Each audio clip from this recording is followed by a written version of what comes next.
Did you ever see a library shelf where books change language right in the middle? In a tiny library that straddles the border between Vermont in the US and Quebec in Canada, this astonishing phenomenon takes place. Imagine walking along a shelf where the same collection shifts from English to French, all depending on which side of an invisible border you stand. Join us as we explore the unique story behind this border-crossing library and discover how geography shapes culture, and even words on a page. Before diving in, what foreign language surprises have you encountered in libraries? Share your stories below. Let's step back. Here's the context we need. Borders aren't just lines on maps. They can cut right through everyday spaces, transforming them into fascinating cultural intersections. The Vermont-Quebec border is one such place where political division meets blended communities. Quebec is the French-speaking province of Canada, while Vermont is an English-speaking state in the US.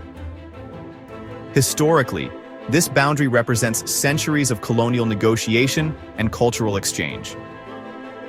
Libraries, as repositories of culture and knowledge, reflect these linguistic dynamics. In this unique case, the library shelves become a symbol of coexistence between two languages and two nations, inviting visitors to consider how borders influence our environment.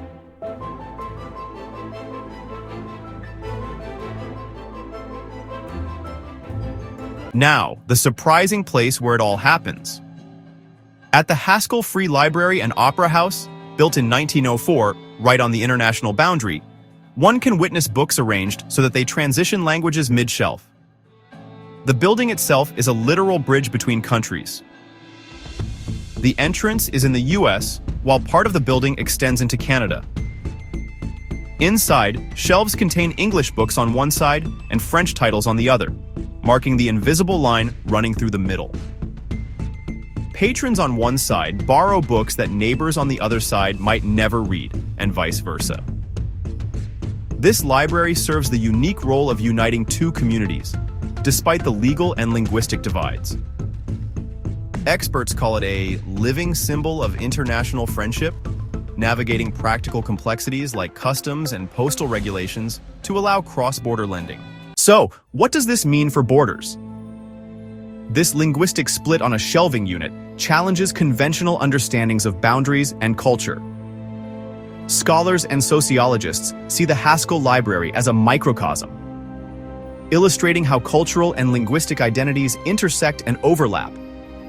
While the political border remains rigid, daily life within the library blurs it, fostering a rare hybrid space. However, this comes with challenges. Patrons must adhere to laws from both countries, and political tensions occasionally ripple through.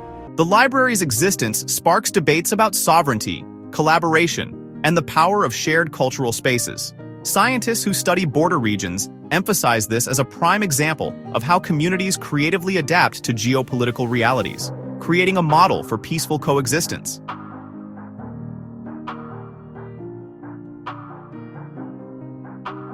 This small library on the Vermont-Quebec border is more than just a collection of books.